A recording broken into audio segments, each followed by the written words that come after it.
நண்பர்கள் அனைவருக்கும் வணக்கம். இந்த சரணாகதி, படைத்தல் இது ரெண்டுமே நம்மக்கிட்ட இருக்குது சாத்தியக்கூறுகள். கிரியேட்டிங், சரண்டரிங் அப்படின்னு. எப்படி இதை பார்க்கலாம் அப்படின்னா, ஒரு பெரிய சமுத்திரத்தில் நான் ஒரு துளி அப்படின்றது சரணாகதி. ஒரு துளியில் நான் மிகப்பெரிய சமுத்திரம் என்பது படைத்தல். அதுக்கப்புறம் எல்லாமே நான்ன்ற ஒரு தன்மை.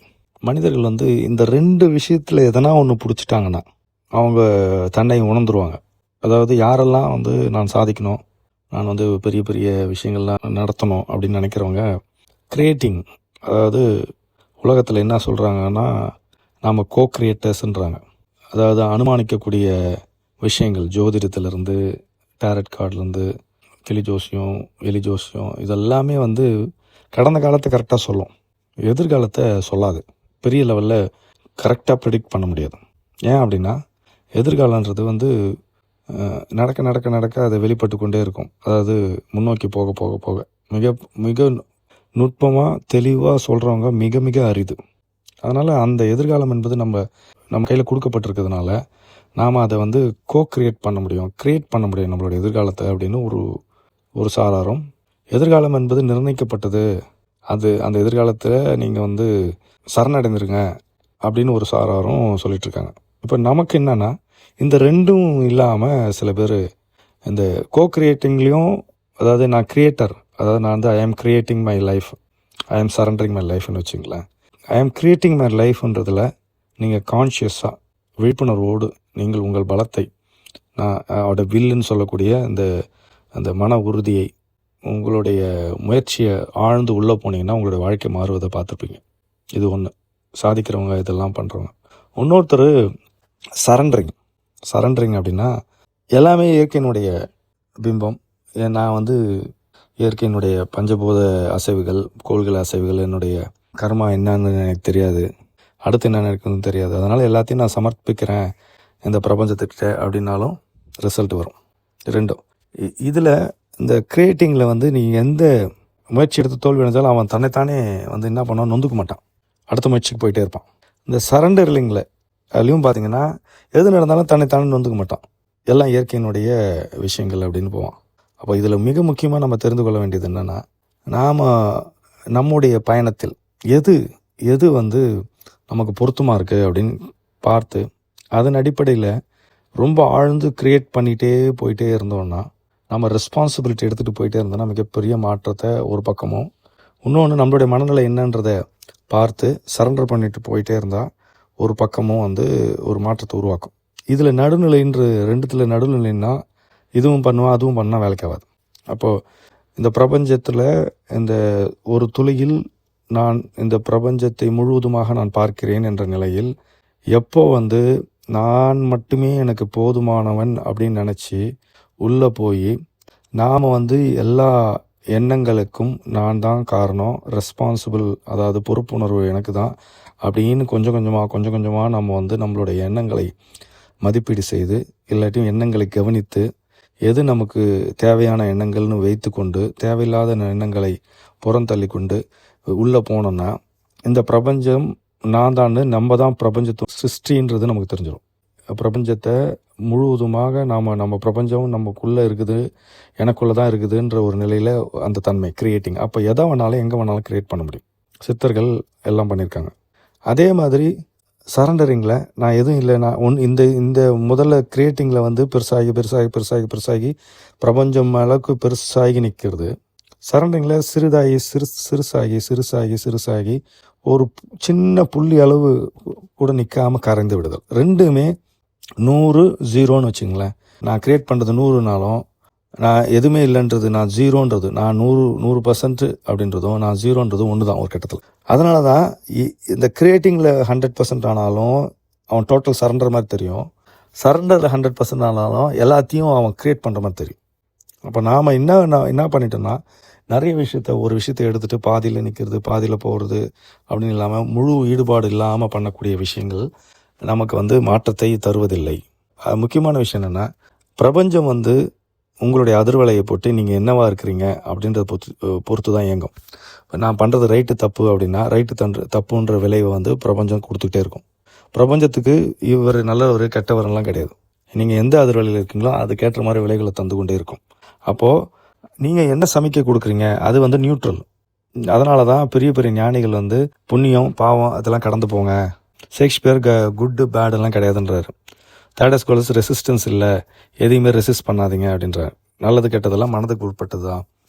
ஆதி மனிதனுக்கு எது நல்லது கெட்டதெல்லாம் தெரியாது, யாரும் கற்பிக்கலை. ஆனால் அவன் சுகமாக இருந்தான்.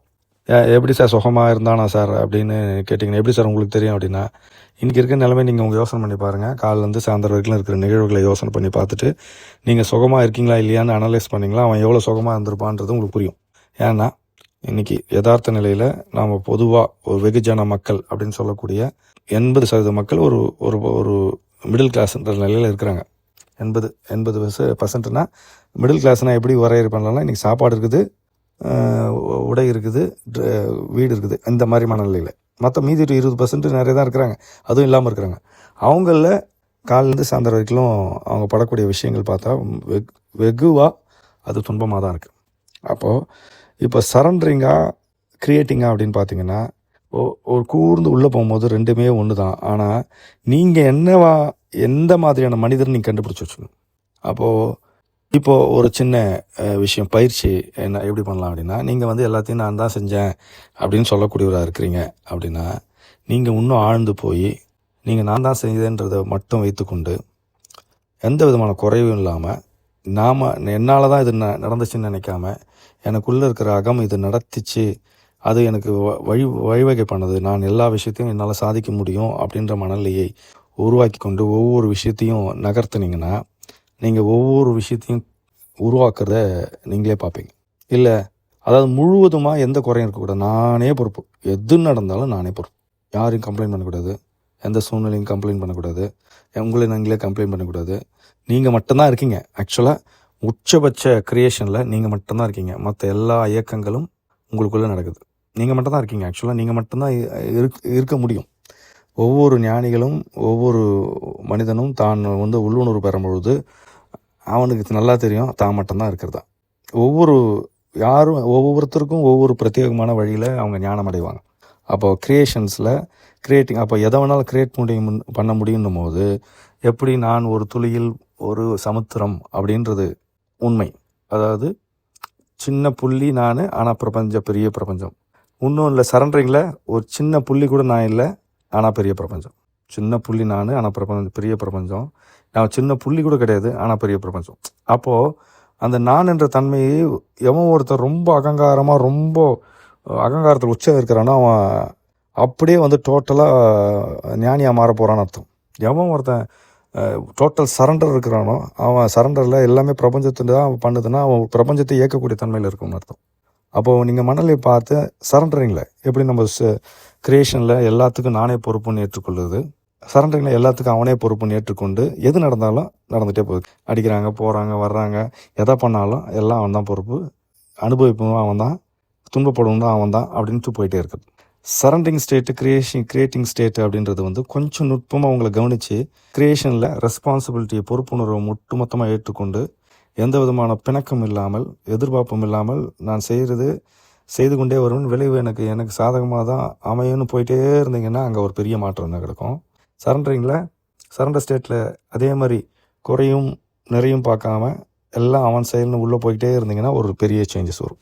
இதுக்கு மக்கள் பெரிய வெற்றி பெறாததுக்கோ பெரிய லெவலில் மாற்றம் உருவாகாமல் இருப்பதற்கும் காரணம் என்னன்னா, இது ரெண்டுத்துலேயுமே முழுசாக இல்லாமல் இதில் பாதி அதில் பாதி வசதிக்கேற்ற மாதிரி மாற்றிக்கொள்ளுதல். நான் தான் செஞ்சேன்னு சொல்கிறது ஒரு இடத்துல, எல்லாம் அவன் செயல்னு ஒரு இடத்துல சொல்கிறது.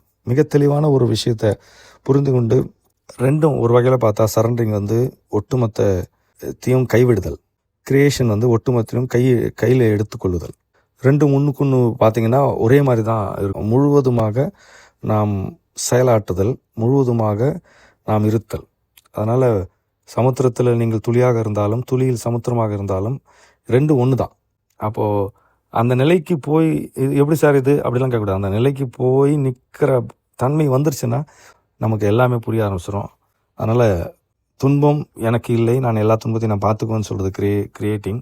துன்பம் எனக்கு இல்லை, அவன் தான் இந்த எனக்குள்ளே துன்பப்படுறான்றது சரண்டரிங்.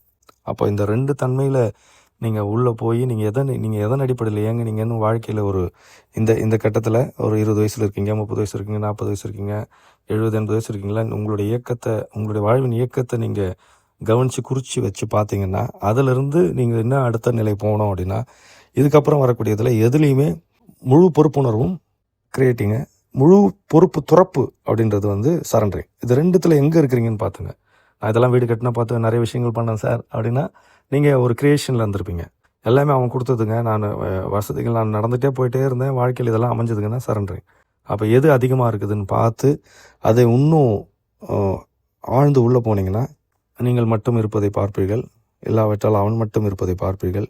நீங்கள் மட்டும் இருப்பதும் பிரம்மந்தான், அவன் மட்டும் இருப்பதும் பிரம்மந்தான். அந்த நிலையை உணர்வதற்கு வழிகளில் நாம் கொஞ்சம் கவனித்தோன்னா தெரிஞ்சிடும். அதனால் கிரியேஷன் நம்மக்கிட்ட தான் இருக்குது, சரண்டரிங்கும் நம்மக்கிட்ட தான் இருக்குது.